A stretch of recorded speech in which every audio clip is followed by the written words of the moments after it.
Hello everyone, myself Mohammed Rafiq and sorry आप लोगों को कि हम कोई स्टडी मटेरियल अवेलेबल नहीं करा पा रहे थे। उसके पीछे दो वजहें थी। एक तो ये कि हम गांव पे हैं और दूसरा ये कि यहाँ पे हमारे पास कोई भी स्टडी मटेरियल नहीं होने की वजह से हम कुछ दे नहीं पा रहे थे। बट आज हम कोशिश कर रहे हैं आप लोगों को कुछ अवेलेबल कराएं और इसको आप लोग नोट करें। एक बात ध्यान से सुन लीजिए, जो भी हम वीडियो डालेंगे उस वीडियो को आप बढ़िया से सुनिए, देखिए। उसके बाद जो कुछ भी हम उस वीडियो में बोलेंगे वही आपको नोट करना है। हम यहाँ कॉपी में नोट करके और वीडियो बना करके नहीं देंगे। आप लोगों को पहले वीडियो देखना है, फिर जो बोलेंगे वही आपको नोट करना है। चलिए 11th की जो टॉपिक है, आप लोगों से उम्मीद करते हैं कि ट्रिग्नोमेट्री आप लोगों ने पढ़ा ही होगा 10th में, तो उसी को रिलेट करके हम ये पढ़ते हैं, आगे बढ़ते हैं। सबसे पहला है त्रिकोणमितीय फलन। ये चैप्टर का नाम है, जिसको हम इंग्लिश में बोलते हैं ट्रिग्नोमेट्रिकल फंक्शन। अब सबसे बड़ी बात, ये त्रिकोणमिति की क्या डेफिनेशन होती है वो आप लोग जान लीजिए। त्रिकोणमिति गणित की वह शाखा है जिसमें हम त्रिभुज की भुजाओं एवं कोणों के बारे में अध्ययन करते हैं। Trigonometry is the branch of mathematics in which we deals with the angle and sides of a triangle. हम हिंदी मीडियम और इंग्लिश मीडियम के लिए वीडियो एक ही बना रहे हैं। आप लोगों को लैंग्वेज की अगर प्रॉब्लम होगी दोनों क्लास में तो आप हमसे कंसल्ट कर सकते हैं, पूछ सकते हैं, फ़ोन कर सकते हैं। तो इसमें आप लोगों ने बहुत कुछ पढ़ा होगा, लेकिन बहरहाल यहाँ जो 11th में पहला टॉपिक है वो है कोणों का मापन, मेजरमेंट ऑफ एंगल्स। इसको मापने की कई सारी विधियां हैं, कई तरह की पद्धतियां हैं, लेकिन यहाँ आप लोगों को जो पढ़ना है वो केवल मुख्यतः दो से काम चल जाएगा और फिर बाकी जब हम क्लास लेंगे तो उसमें बाकी चीज़ों के बारे में हम आप लोगों को बता देंगे। पहला है साष्टिक पद्धति, जिसको हम सेक्साजेसिमल सिस्टम कहते हैं। दूसरा है वृत्तीय पद्धति, जिसको हम सर्कुलर सिस्टम कहते हैं। अब आता है साष्टिक पद्धति क्या होता है। इसमें क्या होता है, एक हॉरिजेंटल लाइन और एक वर्टिकल लाइन के बीच का जो एंगल होता है उसको हम एक समकोण कहते हैं, one right angle, one right angle. यानी the angle between a horizontal line and a vertical line is known as one right angle, that is.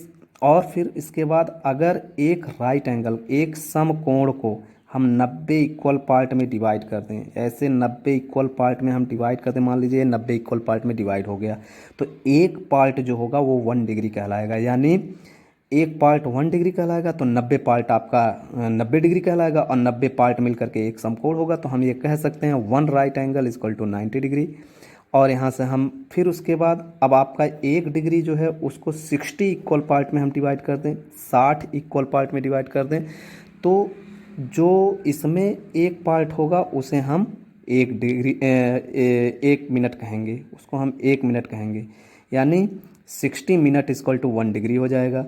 उसी तरह से 1 मिनट को हम 60 इक्वल पार्ट में डिवाइड कर देंगे, तब जो बनेगा उसे हम कहेंगे, एक पार्ट को हम 1 सेकंड कहेंगे, उसे 60 सेकंड कहेंगे। मिनट को 1 डैश से डिनोट करते हैं और सेकंड को डबल डैश से डिनोट करते हैं। अब आता है दूसरा, आता है वृत्तीय पद्धति, जिसको हम सर्कुलर सिस्टम कहते हैं।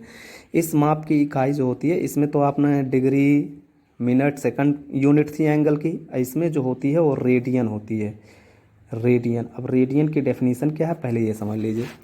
रेडियन क्या होता है, अगर कोई सर्कल है, मान लीजिए ये सर्कल है, और एक चाप ऐसी हो जिसकी लंबाई उस वृत्त के, उस सर्कल के रेडियस के इक्वल हो, यानी यह जो चाप ए बी हो वो भी आर हो, यह रेडियस तो आर है ही है, तो इस चाप के द्वारा सेंटर पे जो एंगल बनेगा, यानी इस आर्क के द्वारा सेंटर पे जो एंगल बनेगा, उस एंगल को हम कहते हैं 1 रेडियन कहते हैं, 1 रेडियन। इन शार्ट इसको 1 पावर c लिखते हैं, c मतलब सर्कुलर, यानी इसको 1 रेडियन पढ़ते हैं। अब यानी हम ये कह सकते हैं the angle subtended by an arc whose length is equal to the radius of the circle is known as 1 radian. यानी वृत्त की त्रिज्या के बराबर चाप द्वारा केंद्र पर अंतरित कोण के मान को हम क्या कहते हैं, 1 रेडियन कहते हैं। यानी यहाँ हमें कह सकते हैं कि यह जो कोण AOB है वो 1 रेडियन है। 1 रेडियन को हम इन शार्ट ऐसे लिखते हैं। अब दोनों के बीच संबंध क्या है, मतलब साष्टिक सिस्टम और वृत्तीय माप के बीच, दोनों के बीच क्या रिलेशन है वो हम पढ़ने जा रहे हैं, यानी relation between sexagesimal and circular system. तो हमने यहाँ एक वृत्त बनाया है, ये सेंटर O हो गया, यह ए ओ बी हमने यह ए बी एक चाप लिया जिसकी लंबाई आर के बराबर है और यह एक व्यास खींचा है ए सी। तो हम पहले ही पढ़ चुके हैं कि कोण बराबर होता है चाप बटे त्रिज्या, यानी angle equal to arc upon radius, से हम पहले ही पढ़ चुके हैं। तो यहाँ से अगर हम यह कोण ए ओ बी की बात करेंगे तो कोण ए ओ बी की बात करेंगे तो यहाँ पे आर्क ए बी अपान ये रेडियस हो जाएगा। तो हमने यहाँ पे कोण के बारे में ये लिख दिया। उसी तरह से ए ओ सी की बात करेंगे तो arc A B C upon radius ये हो जाएगा। अब समीकरण हमने इसको इक्वेशन 1 कर दिया और इसको इक्वेशन 2 कर दिया। अब समीकरण 1 में समीकरण 2 से भाग दे देंगे। जब इसको इससे हम भाग देंगे तो रेडियस से रेडियस कैंसिल हो जाएगा। अब चूंकि ए ओ बी जो कोण अगर देखा जाए तो यह कोण जो है आर्क की लंबाई एक के रेडियस के बराबर है, तो हम परिभाषा से कह सकते हैं यह एंगल 1 रेडियन होगा। तो इसको हमने 1 रेडियन ले लिया। और यह एक स्ट्रेट लाइन है तो स्ट्रेट लाइन आपका 180 डिग्री होता है, तो 180 डिग्री में 2 समकोण होंगे तो इसको हम 2 राइट एंगल लिख सकते हैं। तो ये 2 right angle, arc A B की लंबाई रेडियस के बराबर है और आर्क ए बी सी की जो लंबाई है ये अर्धवृत्त है और अर्धवृत्त की लंबाई जो होता है वो पाई आर होता है। सेमी सर्कल की जो लेंथ होती है वो पाई आर होती है। तो यहाँ से आर कट जाएगा, यानी 1 radian upon 2 right angle equal to 1 upon pi. तो यहाँ से तिरछा गुणा क्रॉस मल्टीप्लाई कराएंगे तो 1 radian equal to 2 upon pi right angle हो जाएगा। तो यहाँ से पाई का क्रॉस मल्टीप्लाई कर देंगे तो pi radian equal to 2 right angle, यानी pi radian equal to 2 into 90 degree, एक right angle equal to 90 degree, तो pi radian equal to 180 degree. ये आपका रिलेशन है डिग्री और रेडियन में। Pi radian equal to 180 degree. अगर कोई पूछे कि पाई की वैल्यू कितना होता है तो आप ये बताओगे कि पाई की वैल्यू 22/7 होता है। लेकिन अगर कोई पूछे पाई रेडियन की वैल्यू कितना होता है तो पाई रेडियन की वैल्यू 180 डिग्री होता है। ये कन्फ्यूजन आप लोगों के अंदर बनी रहती है, लेकिन इसको आप समझ लीजिए।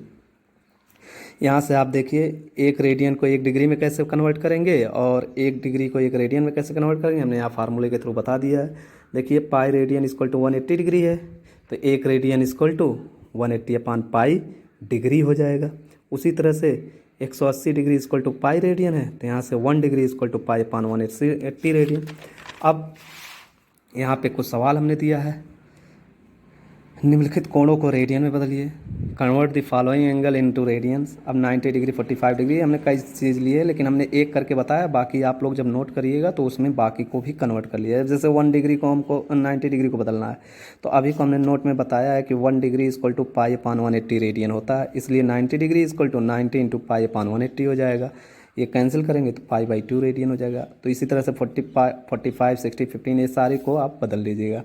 दूसरा हमने यहाँ सवाल लिया, निम्नलिखित कोणों को रेडियन मापों में बदलिए, रेडियन माप को अंशों में बदलिए। पाई by 3, pi by 6, 2 pi by 3, pi by 5, ऐसे एंड सो ऑन। कुछ और भी है, पाई बाई 7, ऐसे आप उदाहरण ले सकते हो। 3 पाई बाई 5, इस तरह से आप ले सकते हो। अब इसमें भी हमने एक ही को बदला है, देखें 1 रेडियन इक्वल टू 180 अपान पाई, हमने पहले ही बताया यहाँ नोट में। अब यहाँ से हमारा pi by 3 radian equal to 180 upon pi into pi by 3 cancel करेंगे तो 60 डिग्री हो जाएगा।